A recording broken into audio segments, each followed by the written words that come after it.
we're going to be talking about Dukkha. Last time I played a song from the younger version of me, so I'm going to do that again.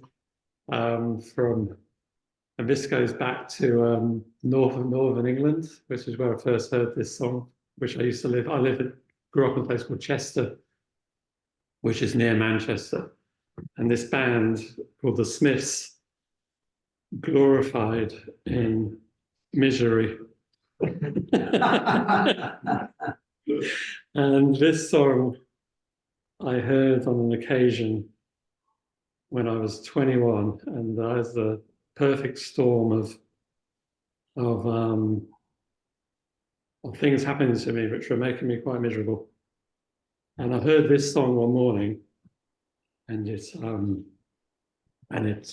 connected.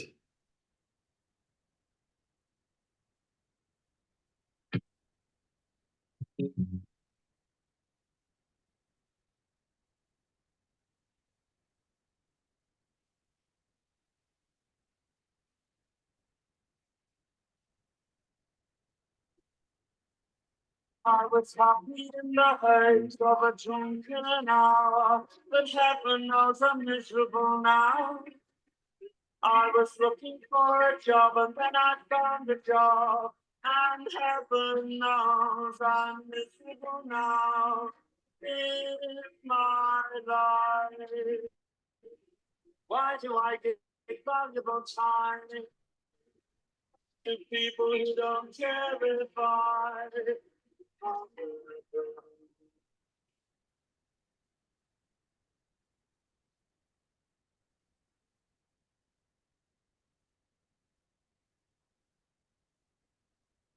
against why pass me by, and heaven knows I'm miserable now. I was looking for a job and then I found a job, and heaven knows I'm miserable now. It's my life. Oh, why do I give valuable time to people who don't care if I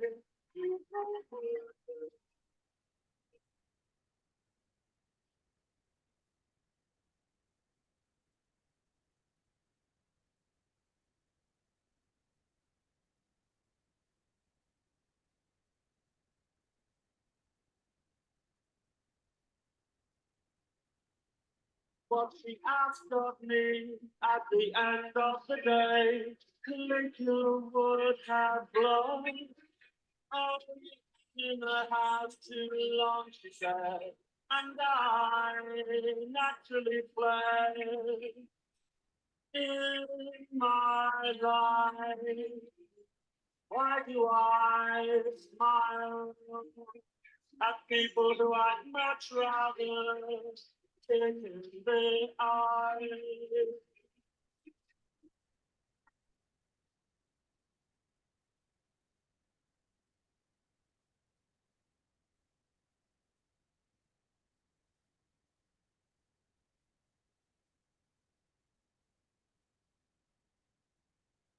And surprisingly, that made me feel much better all those years. Hearing that sense of shared misery. Glass of water. Is the song titled Misery? Heaven knows I'm miserable now. Huh? Heaven knows I'm miserable now. Thank you. So, Dukkha. I don't know if everybody knows. Does everybody know what Dukkha sort of generally means? Anybody not know? Oh, well, I will explain. So from a Dharma pada, one of the all conditioned things are painful. When one sees this with insight, one becomes wary of suffering. This is the way to purity. So, in a way, dukkha has several meanings. It doesn't really have an English word equivalent. we often get said that it's suffering. So that's one aspect of life is suffering. But that could also be painful or stressful, unsatisfactory, also some unease, or just general sort of uneasiness about situations. The actual words, the Pali word can be broken down into to give some sense of what it means. The du bit means wrong or out of place, and the ka bit means wheel. So we could say that it means an ill-fitting wheel or slightly wobbly wheel. And it would be referring to a cart, like maybe an ox cart back in the day too. We didn't have rubber wheels, and so it wouldn't be super wobbly. It would just be slightly enough to just, you'd always be like that for the whole journey sort of thing. And, it'd be bumping up and down the roads. So it would, it's just that there's just a general level of unease constantly. And this is what was being pointed to with this word. If you are noticing that you're suffering in some way, then maybe it's helpful to sort of get a flavor of that and use an English word to go with that. Or you can just use dukkha, but allow it to have a dimensionality to it beyond just suffering and pain. It can be just try and get a sense of what it is that's maybe bugging you. Of course, dukkha arises on the last talk I gave, which was about impermanence. So this is the second lakshana, the second mark of existence. And of course, dukkha comes about because things change. And the Buddha gave 10 examples of what change brings about. So change brings about, it's the first one he was saying was birth. And obviously birth can be a very joyous occasion. Lots of people are very excited about it. But it's also quite painful. And 150 years ago, well, even actually before the Second World War, before antibiotics were invented and clean surgical practices, it was a risky business. There was a lot of, I don't know what the percentages were, but it was, it would have been quite stressful. It would have been excited about the new possibility of life and coming into their family. But there would have been this background worry. And, the mother might die, she was obviously terrible for her to be having that as a background thing. And the father would have been very worried about all that. And then there was the child mortality was very high. And that's just beyond the painfulness and the stress of just giving birth. Of course, from the child's perspective, they would have been in this beautifully enclosed, warm, floating space. And they would have been forced out. And I've having seen 2 children come out, they don't look too happy about it. They do look quite a little bit grumpy, a little bit grabby when they first come out. So there's birth. The second one he talked about was aging. I think there's a certain age before which you arrive at where maybe aging isn't such a thing which is occurring to you, unless you're close to grandparents. But as you get older, it's more noticeable. Things like a bit more, you're slightly more concerned about how much money you might have when you retire. You sort of notice as you get further on, you just get slow, your senses go. I think we can all imagine it. It just gets more difficult and frustrating. And you become, all kinds of things. your mind becomes less agile. You just feel that life is just a little bit more difficult, which can produce anxiety. The third one he said was sickness, which is not just, that can be all kinds of things. It can be a mild cold, or it can be something very, very serious. And it's not just the sickness, it's all the frustration of not being able to get around, having to rely on other people, or, you know, or if you live on your own, you just sort of might feel very, very isolated. So there's that. There's number 4, death.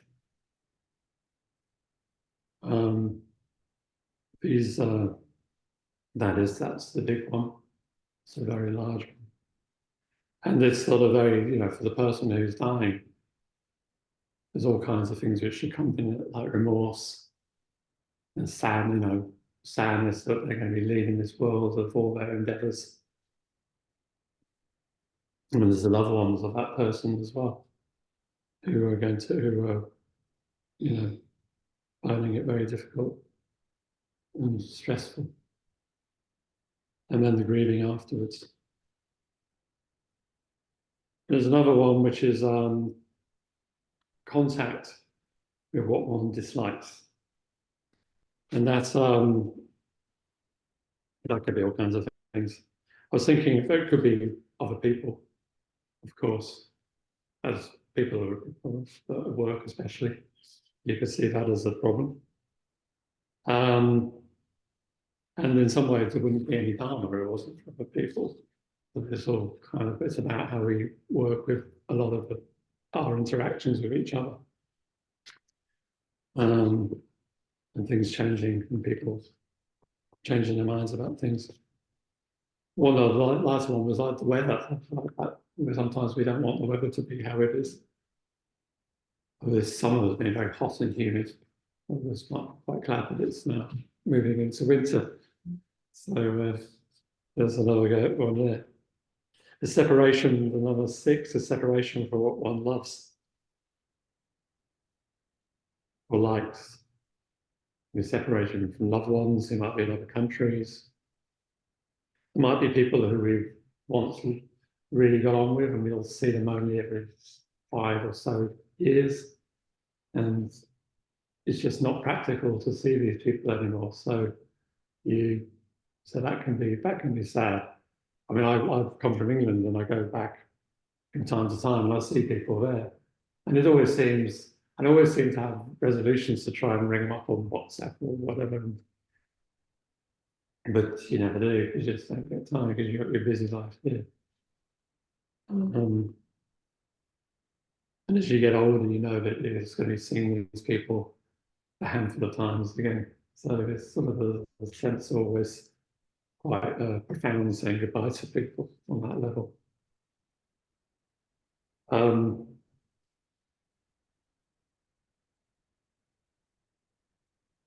Not getting what one wants is suffering.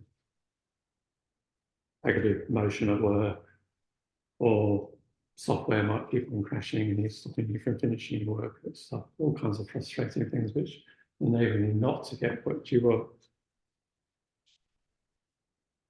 There are some other ones which are more like concealed suffering.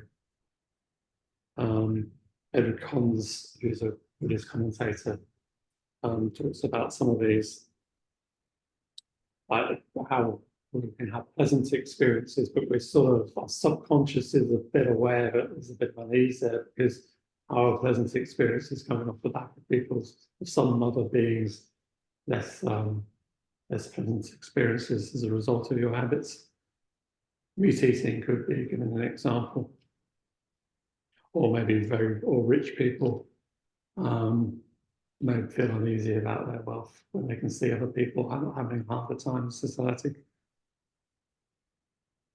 There's fear of losing things which you really appreciate. I was thinking when I was thinking of something to go with that, I was thinking of a friend called Rich. Actually, I won't say his name, but he's a musician, and he actually makes a living now off streaming.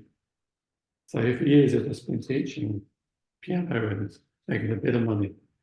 But now he's doing quite well. He's actually has quite a bit of money. He's actually managed to buy a house off the back of it, off his streaming revenue. And so I saw him. I said, "You must be feeling great. Like, you haven't got any of that to worry about where your money's coming from anymore." And he said, "Yeah, we'd be fine." He said, "So for AI is doing my head in. It's going to put me out of a job. I'm sure of it." So it was like he had a smile on his face, but he was obviously concerned about it. There was another one which is conditioned things can never really satisfy the heart fully, like cars or something. With buying things or trying to want things which are conditioned to make us happy. You can never really do that. But because in all of us, there's the unconditioned, there's an element to us which is unconditioned. You can call it Buddha nature or the transcendental or the spirit of our soul. But that isn't fooled by the condition, by getting happiness from conditioned things. There's a learning, there's a yearning within all of us to find something higher and more meaningful in our lives.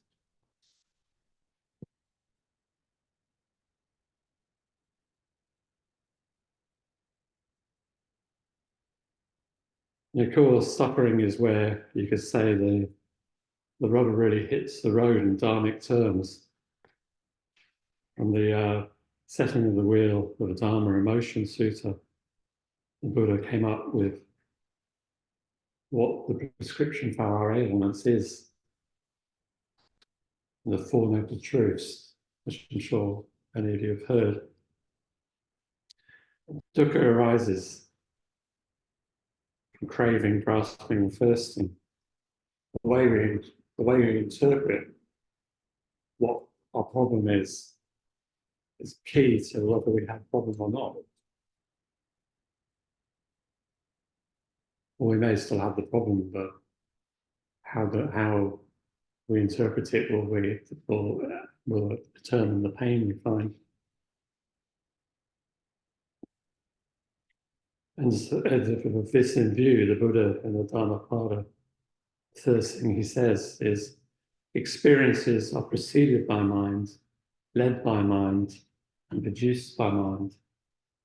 If one speaks or acts with an impure mind, suffering follows, even as the cartwheel follows the hoof of an ox. This is saying that your mind states are producing the suffering.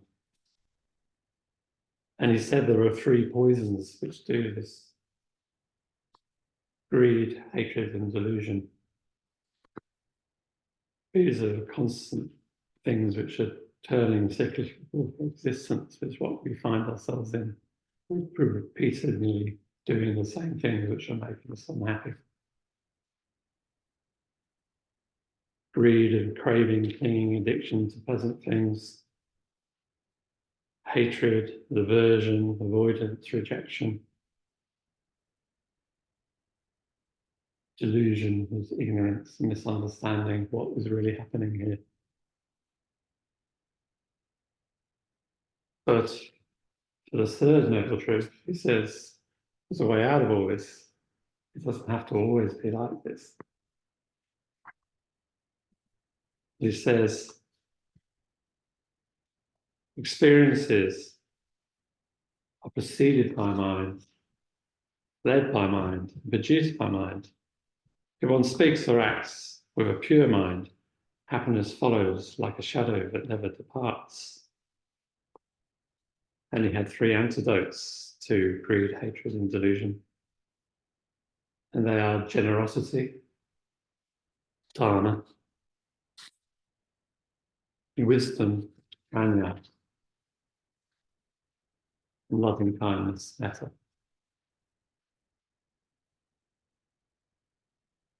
And if you can make these things, or if you can train to make these things flavour your experiences, and your experiences are going to be completely different. They'll be happy and tranquil. But how? So the fourth noble truth is the Noble Eightfold Path. Right view, which is a wisdom. Right resolve, which is wisdom again. Right speech, right action, right livelihood, which are ethics. Right effort, which is meditation. Right mindfulness, which is meditation. And right meditation, which is meditation, that's samadhi. This can be broken down in a sort of threefold way, which will perhaps be easier to remember as you try and bring to mind ways of easing your experiences. And the ethics side of Buddhism is to see how your moral behavior, good moral behavior, helps give you a better experience of life. There's less guilt, there's things to think about. You're not lying. You don't have to cover yourself up and weave stories around all that. You're not killing stuff or give yourself a bad subconscious. You're not taking things, people's time or other stuff. Your sexual behavior is improved. All these things just make for an easier life. You're not putting negative input through the subconsciousness of feeling bad. This second of the threefold way is meditation. And you could say without meditation, one's understanding of the world is too limited to actually understand what Dukkha is, to really have a subtle grasp of it. And so it helps with you to see your mental habits. As you meditate, you can see the things which keep coming up for you. You get to see how you're playing out your life in the different ways. You get better concentration, so you actually understand what's going on. It's not like you're making stuff up and losing your concentration, not paying attention and getting some other idea about what's really going on. With meditation, you start entering the dhyānas.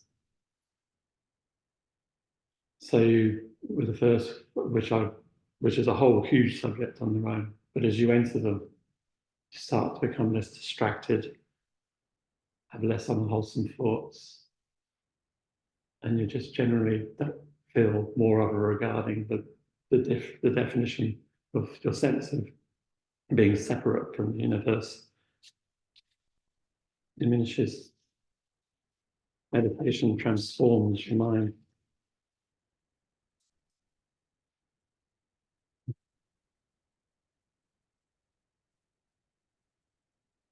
There's quite a lot to talk about here. It's a big subject. We should get into discussion groups because I think we all get the idea. But the point is that as the Dhammapada quote said, how we respond to what we feel and understand is flavors how happy we are in a lot of ways. If you feel a tension in your body, which is making you feel anxious, just maybe just smile at it. Just try and bring some sense of kindness to it. Just hold it there. Give it some space. It could be something you can't even grasp why you are like that. There could be some quite obvious reason, but sometimes there's just not really a reason. Sometimes it's just some sense of ill-ease about just how things pan out. You might have a sense of how things pan out to you. Just hold it lightly and just say, anything. Just give it. We're all on a different path on how we respond to these things. Sometimes I just go there. Nothing, you don't need to be worried. There's nothing to see here. Just allow it to be. If you hear things like noises and stuff, they're usually coming from another human being a lot of the time. Maybe just have a thought for it. Maybe just try and bring some sense of delicacy, kindness to the situation.